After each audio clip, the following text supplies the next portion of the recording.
Hello friends, welcome to 24 knowledge official YouTube channel.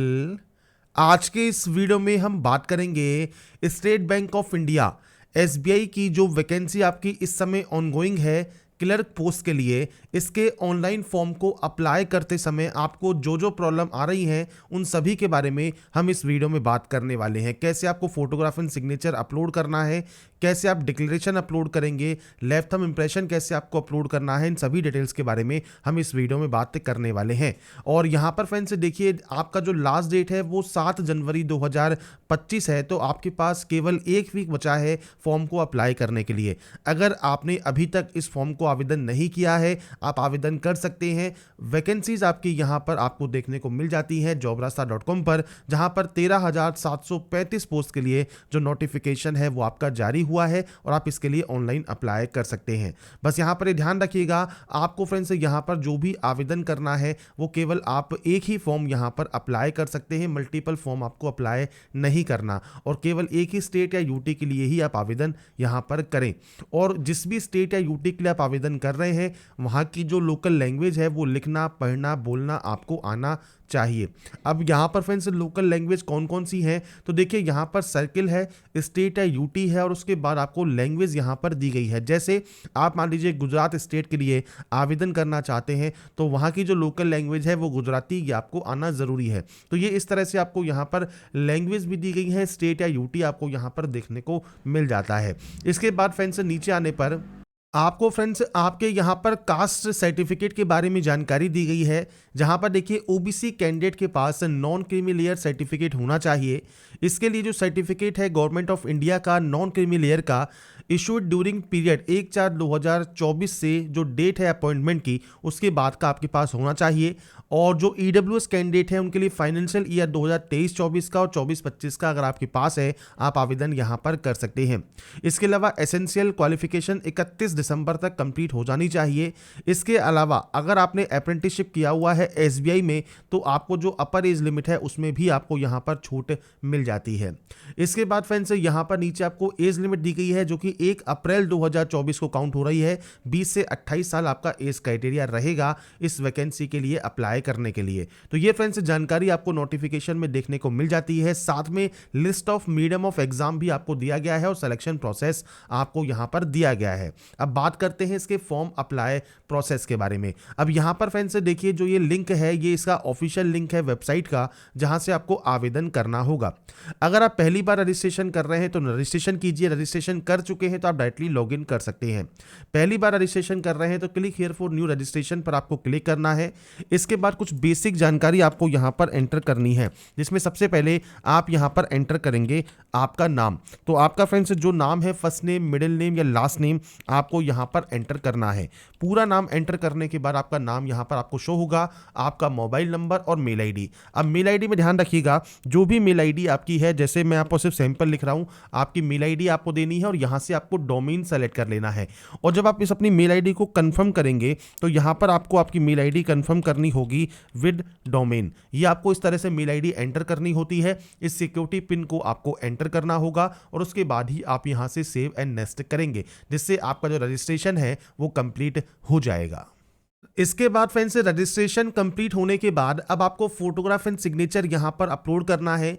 Photograph आपकी clear होनी चाहिए। Guideline आपको दी गई है स्कैनिंग करने के लिए। तो यहां पर देखिए फ्रेंड्स, आपको फोटोग्राफ का जो साइज है वो दिया गया है 20 से 50 KB, और इसमें फ्रेंड्स जो फोटो है वो आपकी लेटेस्ट कलर फोटोग्राफ होनी चाहिए। और इसके अलावा फ्रेंड्स यहाँ पर जो फोटोग्राफ का बैकग्राउंड है वो आप यहाँ पर व्हाइट रखें। व्हाइट नहीं है तो लाइट बैकग्राउंड, लाइट कलर का कोई भी बैकग्राउंड है तो भी वो यहाँ पर एप्लीकेबल रहेगा। पर कोशिश कीजिए जब आप फॉर्म को अप्लाई करते हैं तो व्हाइट बैकग्राउंड हो, साइज 20 से 50 KB हो। सिग्नेचर की बात करें तो ये फ्रेंड्स आपको व्हाइट पेपर पर करना होता है ब्लैक पेन से, और इसके बाद 10 से 20 KB का साइज आपसे रिक्वायर्ड होता है। अब देखिए डायमेंशन भी आपको यहां पर दिए गए हैं फोटोग्राफ एंड सिग्नेचर के लिए, पर ये जरूरी नहीं है। अगर केवल साइज भी 20 से 50 KB और 10 से 20 KB भी है, और फ्रेंड्स यहां पर जो आपसे गाइडलाइन कही गई है जैसे ब्लैक पेन से या लेटेस्ट फोटो, तो आप उसे यहां पर अपलोड कर दें। इसके लिए आप ब्राउज पर क्लिक करेंगे और इसके बाद फोटोग्राफ एंड सिग्नेचर अपलोड होने के बाद आप इसे कंफर्म करेंगे और नेक्स्ट स्टेप पर क्लिक कर देंगे।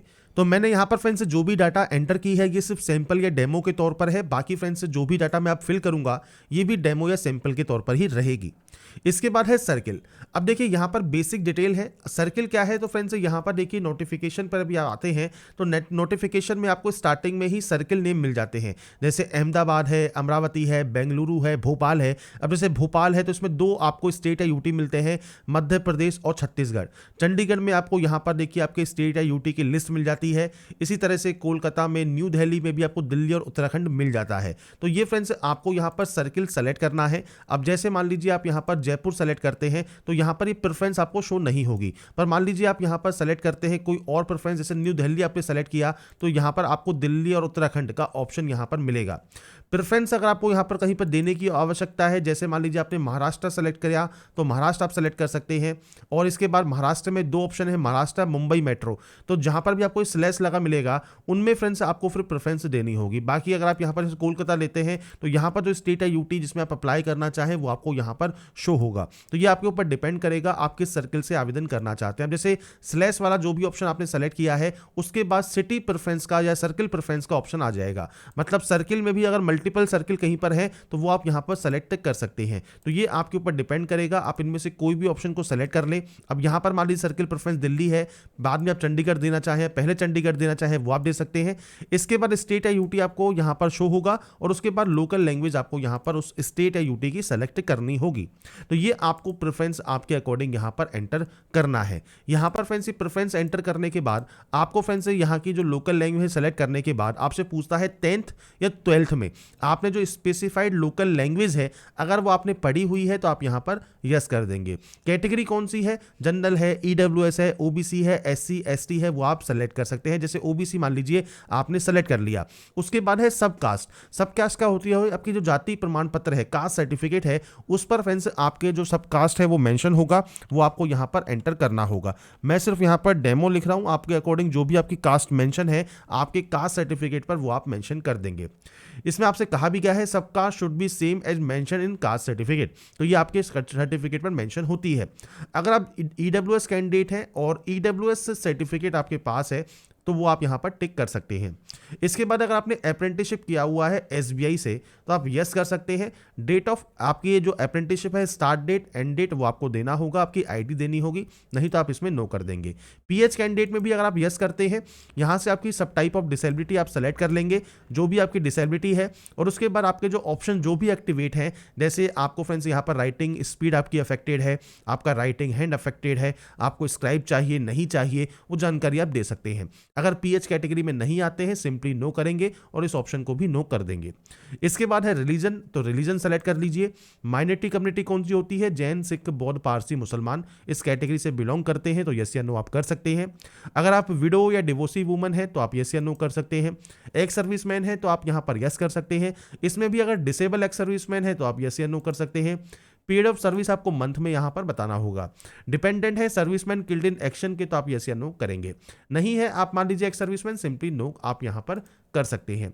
इसके बाद ऑलरेडी वर्किंग है एसबीआई क्लरिकल कैडर में तो यस या नो कर सकते हैं। अर्ली में अगर आपने अर्लियर एम्प्लॉयड किया है स्टेट बैंक ऑफ इंडिया में और रिजाइन किया है तो आप यहाँ पर यस या नो कर सकते हैं। कोई भी डिफॉल्ट है आपका लोन या क्रेडिट में तो आप यहाँ पर उसकी जानकारी दे सकते हैं। आपके कैरेक्टर के खिलाफ कोई भी यहाँ पर एडवर्स रिपोर्ट जारी की गई है तो आप यस या नो कर सकते हैं। इसके बाद आता है एग्जाम स्टेट, ये आप कोई भी ले सकते हैं, जो भी एग्जाम स्टेट आप यहाँ पर लेना चाहें वो अपना एग्जाम स्टेट आप ले सकते हैं। ये आपके ऊपर डिपेंड करेगा जो भी सेंटर आप यहाँ पर चूज करना चाहें। इसके बाद आपको एक आईडी प्रूफ लेके जाना होगा तो अपनी आईडी प्रूफ सेलेक्ट कर सकते हैं। अब चाहे पासपोर्ट है, आधार कार्ड है, पैन कार्ड है, ड्राइविंग लाइसेंस है, कोई भी एक आईडी प्रूफ सेलेक्ट कर ले और उस आईडी प्रूफ का नंबर आप देंगे। और उसके बाद प्री एंड मेन एग्जाम में आपकी जो लैंग्वेज होगी वो आप यहाँ पर सेलेक्ट कर सकते हैं, जो कि मीडियम ऑफ एग्जाम आपका रहेगा। इसके बाद फ्रेंड्स नेक्स्ट ऑप्शन है आपकी डेट ऑफ बर्थ का, तो डेट, मंथ एंड ईयर ये आपको यहाँ पर सेलेक्ट करना है। आपका एज क्राइटेरिया 1 अप्रैल 2024 को काउंट होकर आ जाएगा। आपका जेंडर क्या है वो आपको सेलेक्ट करना है। नीचे ऑप्शन है, देखिए 3 ऑप्शन हैं जुड़वा भाई बहन के, अगर ये हैं तो आप यस कर सकते हैं। उनका जेंडर क्या है, नाम क्या है देना होगा, नहीं तो आप सिंपली नो कर दीजिए। मैरिटल स्टेटस में भी आप मैरिड है, अनमैरिड है, विडो है, विडोवर है, डिवोर्सी है, जुडिशली सेपरेटेड है तो आप यहाँ पर सेलेक्ट कीजिए, नहीं है तो आप अनमैरिड करेंगे। पर आप आप मैरिड है मान लीजिए तो आपको स्पाउस नेम मतलब पति या पत्नी का नाम भी यहाँ पर देना होगा। बाकी अनमैरिड है तो आपको कम से कम यहाँ पर आपका जो फादर नेम है वो आपको यहाँ पर देना जरूरी है। ऐसे ही यहाँ पर फर्स्ट नेम, मिडिल नेम और लास्ट नेम देना है और ये आप अपनी मार्कशीट के अकॉर्डिंग ही एंटर कीजिएगा। स्पाउस नेम अगर ऑप्शन है एप्लीकेबल तो आप दे सकते हैं, नहीं तो पति पत्नी का नाम आप ब्लैंक छोड़ देंगे। इसके बाद है एड्रेस। एड्रेस कौन सा है? ये है आपका friends correspondence address. Correspondence address कौन सा होता है? जहां पर आप प्रेजेंट में रहते हैं। तो प्रेजेंट का पूरा एड्रेस आप दीजिए, डिस्ट्रिक्ट दीजिए, इसके बाद स्टेट और आपका जो पिन कोड है ये आपको यहां पर देना होगा। अगर प्रेजेंट और परमानेंट एड्रेस अलग अलग है तो आप अलग अलग एंट्री कीजिए, सेम है तो आप सेम एंट्री कर सकते हैं। इसके बाद चॉइस ऑफ जीएसटी चूज कीजिए और वैलिडेट कर लीजिए। वैलिडेट का फायदा क्या है? अगर देखिए वेरीफाइड सक्सेसफुल हो गया है मतलब आपने जितने भी ऑप्शंस हैं वो सब आपने फिल कर दिए हैं। अगर ये वेरीफाइड नहीं होता, आपको मान लीजिए कोई भी एरर शो होता है इस तरह से, तो आपको फ्रेंड्स यहाँ पर जो है ऑप्शन मिलेगा वन और मोर एरर का। तो आपको यहाँ पर स्क्रॉल करना है और देखना है कहां पर वो एरर है। वो जैसे ही एरर आप सही करेंगे ये वेरीफाइड हो जाएगा और वेरीफाइड होने के बाद सेव एंड नेक्स्ट आप इसे कर पाएंगे। इसके बाद है क्वालिफिकेशन। अब क्वालिफिकेशन 31 दिसंबर तक कंप्लीट हो जानी चाहिए। तो यहां पर फ्रेंड्स अगर आप अपीयरिंग में अगर आज भी फॉर्म को मान लीजिए अप्लाई आप कर रहे हैं और आप अपीयरिंग से कर रहे हैं तो फ्रेंड्स अगर आज तक आपका रिजल्ट आ जाता है, आपकी जो मार्कशीट या जो सर्टिफिकेट इशू होगा पासिंग का वो 31 दिसंबर 2024 तक हो जाना चाहिए, जो कि फ्रेंड्स आज की लास्ट डेट है 31 दिसंबर की। तो ये फ्रेंड्स आपका अगर आप पास आउट नहीं है तो आप वैसे ही एप्लीकेबल नहीं होंगे। आपको यहां पर पासिंग से ही फॉर्म को अप्लाई करना होगा। अगर शाम तक या रात तक आपका जो है रिजल्ट आ जाता है तो फ्रेंड्स आप यहां पर जो है पेयरिंग से भर सकते हैं और नहीं आता है तो आप पास आउट से भर दीजिए। इसके बाद फ्रेंड्स आपको यहां पर डिग्री, सब्जेक्ट, स्ट्रीम सेलेक्ट करना है, कॉलेज का नाम देना है या यूनिवर्सिटी का नाम देना है तो आप यहां पर यूनिवर्सिटी का नाम सर्च कर सकते हैं। आता है तो ठीक है, नहीं तो आप मैनुअली एंट्री कर दीजिए। इसके बाद है डेट ऑफ पासिंग। तो डेट, मंथ एंड ईयर ये आपको यहां पर देना है, आपने इसको जब भी पास किया है, परसेंटेज ऑफ मार्क्स कितना है, इसके बाद क्लास क्या, ग्रेड क्या है। इसके अलावा इंटीग्रेटेड कोई ड्यूल डिग्री है, कोई पीजी डिग्री है, कोई प्रोफेशनल क्वालिफिकेशन है या कोई अदर क्वालिफिकेशन आपके पास है, आप अपनी जानकारी प्रोवाइड कर सकते हैं, नहीं तो आप ब्लैंक छोड़ दीजिए। इसके बाद है वर्क एक्सपीरियंस। देखिए इस पोस्ट के लिए कोई भी वर्क एक्सपीरियंस रिक्वायर्ड नहीं रहता, पर आपके पास मान लीजिए कोई भी एक्सपीरियंस है तो आप उसकी जानकारी यहां प्रोवाइड कर सकते हैं। मल्टीपल एक्सपीरियंस है ऑर्गेनाइजेशन में काम करने का तो आपको ऐड मोर का ऑप्शन मिल जाएगा, नहीं तो आप सिंपली यहां पर नो कर दीजिए। अब देखिए यहां पर आप SC ST OBC अगर कैंडिडेट है, एक्स सर्विसमैन है, PH कैंडिडेट है तो प्री एग्जाम ट्रेनिंग अगर आप लेना चाहें तो ले सकते हैं। किस स्टेट या यूटी से लेना चाहते हैं वो आपको यहां पर सेलेक्ट करना है। इसके बाद लैंग्वेज नोन। तो यहां पर देखिए कम से कम एक लैंग्वेज तो आपकी यहां पर एंटर होती ही है, बाकी आपकी जो मल्टीपल लैंग्वेज भी अगर आप करना चाहें कि आप इन्हें रीड कर सकते हैं, राइट कर सकते हैं, स्पीक कर सकते हैं, तो वो आप इन ऑप्शंस पर टिक करेंगे। सेम आपको वैलिडेट करना है। कोई भी ऑप्शन ब्लैंक होगा जो कि मैंडेटरी है तो आपको एरर शो करेगा, नहीं तो आपको यहां पर सक्सेसफुल शो करेगा और उसके बाद आप सेव एंड नेक्स्ट यहां से कर देंगे। इसके बाद आएगा आपके सामने आपका एप्लीकेशन प्रीव्यू सेक्शन। ये क्या है? तो आपने जो भी जानकारी अभी तक फिल की है वो सभी जानकारी आपको यहां पर शो होती है। और अगर फ्रेंड्स आपको मान लीजिए लगता है कोई भी गलती हो गई है तो आप बैक जाकर उस गलती को सही कर लें। अगर आपको लगता है कोई भी गलती नहीं है, सभी डिटेल्स आपने बिल्कुल सही से फिल की है, तो ही आप यहां से आई एग्री करके कंप्लीट यहां से करेंगे। अब देखिए यहां पर दो ऑप्शंस है। पहला ऑप्शन है आई कंफर्म, कि आप कंफर्म करते हैं कि आपका जो नाम है एप्लीकेशन फॉर्म में वो एग्जैक्टली मैच करता है आपकी आईडी प्रूफ के साथ। अगर ये मैच करता है तो आप इस ऑप्शन को टिक कर दें। अगर नहीं करता है तो आपको बताना है कि आपका जो नाम है वो चेंज हो गया है और कोई भी डॉक्यूमेंट्री प्रूफ आप लेके जाएंगे अपने एग्जाम सेंटर पर, तो आप इस ऑप्शन को टिक कर सकते हैं। अगर नाम सेम नहीं है तो इस ऑप्शन को, सेम है तो आप सेकेंड ऑप्शन को टिक कर देंगे और उसके बाद कंप्लीट रजिस्ट्रेशन आप यहां से कर सकते हैं। बस ये ध्यान रखिएगा यहां से एक बार कंप्लीट करने के बाद आप कोई भी एडिट नहीं कर पाएंगे, ये चीज आपको यहां पर ध्यान रखनी होगी। इसके बाद है लेफ्ट थंब इंप्रेशन। तो आपको लेफ्ट थंब इंप्रेशन यहां पर देखिए अपलोड करना है इस तरह से और उसके बाद आपको ओके कर देना है। अब ये कैसे करना है? तो देखिए लेफ्ट थंब इंप्रेशन जो है व्हाइट पेपर पर ब्लैक या ब्लू इंक से आपको करना होगा। किसी भी व्हाइट पेपर पर अपने थंब का जो इंप्रेशन आप ले लेंगे 20 से 50 KB में।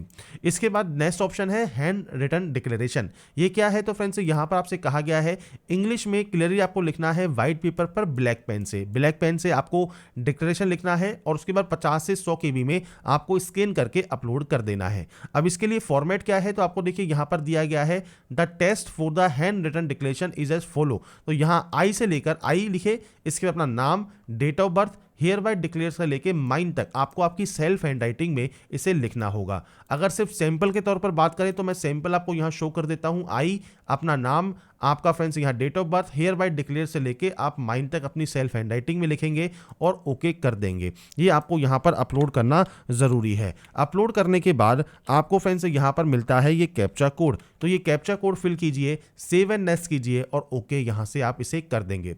इसके बाद है पेमेंट ऑप्शन। पेमेंट क्या है, तो सबसे पहले आपको यहाँ पर फ्रेंड्स जो ये कैप्चा कोड दिया गया है, ये कैप्चा कोड आपको यहाँ पर एंटर करना होगा। कैप्चा कोड एंटर करने के बाद आप सबमिट करेंगे और उसके बाद ओके कर देंगे।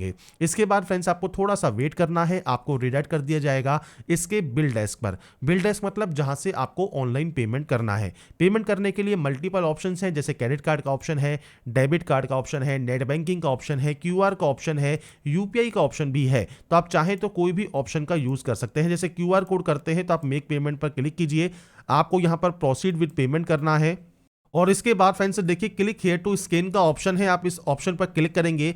जो ये क्यूआर कोड है यहाँ पर फ्रेंड्स इसे स्कैन करेंगे किसी भी यूपीआई ऐप से और उसके बाद अपने पेमेंट को कंप्लीट कर लेंगे। या आप कार्ड से करना चाहें तो कार्ड से भी कर सकते हैं। तो आपके पास मल्टीपल ऑप्शंस होते हैं पेमेंट कंप्लीट करने के, तो आप अपने अकॉर्डिंग जिस भी तरीके से आप सूटेबल हों उस तरीके से अपने ऑनलाइन पेमेंट को कंप्लीट आप कर लेंगे। तो यहाँ पर फ्रेंड्स पेमेंट कंप्लीट करने के बाद या पेमेंट हो जाने के बाद आपके सामने फ्रेंड्स इस तरह का दोबारा से इंटरफेस आएगा। या मान लीजिए आप लॉग आउट हो जाते हैं तो बाद में भी आप इसी होम पेज पर आएंगे और यहाँ पर एक सेक्शन है लॉगिन का। तो आपका जो रजिस्ट्रेशन नंबर है, जो पासवर्ड है, वो डालकर आपको लॉगिन करना है। पासवर्ड कहाँ मिलेगा, पासवर्ड मिल जाएगा आपको आपकी मेल आईडी पर और आपके मोबाइल पर भी एसएमएस के जरिए पासवर्ड आता है, वो डालकर आप सिंपली यहाँ से सबमिट कर देंगे और अपने पोर्टल पर लॉगिन कर जाएंगे। तो यहाँ पर फ्रेंड्स लॉगिन करने के बाद आपके सामने देखिए जो आपका फ्रेंड्स फॉर्म है वो स्टार्ट हो जाएगा या ओपन हो जाएगा। और जब लॉगिन करने के बाद देखिए आपको प्रिंट एप्लीकेशन का कुछ इस तरह का ऑप्शन मिलेगा। आप इस ऑप्शन पर क्लिक करेंगे और आपके एप्लीकेशन फॉर्म का जो प्रिंट आउट है वो सेव या डाउनलोड करके आप अपने पास रख लेंगे फ्यूचर यूज़ के लिए, फ्यूचर रेफरेंस के लिए। तो यहाँ पर फ्रेंड्स मैंने आपको सारी जानकारी प्रोवाइड कर दी है कैसे आप एसबीआई क्लर्क फॉर्म फिलअप 2024 कर सकते हैं, स्टेप बाय स्टेप प्रोसेस के बारे में। अगर आपको हमारा ये वीडियो या अपडेट पसंद आया है, आप चाहते हैं ऐसे ही रेगुलर अपडेट्स आपको लगातार मिल सके, तो फ्रेंड्स इसके लिए लाइक सब्सक्राइब इनसे जरूर कीजिए। बाकी की जानकारी के लिए ऐसे ही बने रहिए हमारे साथ, देखते रहिए हमारा YouTube channel. Thanks for watching.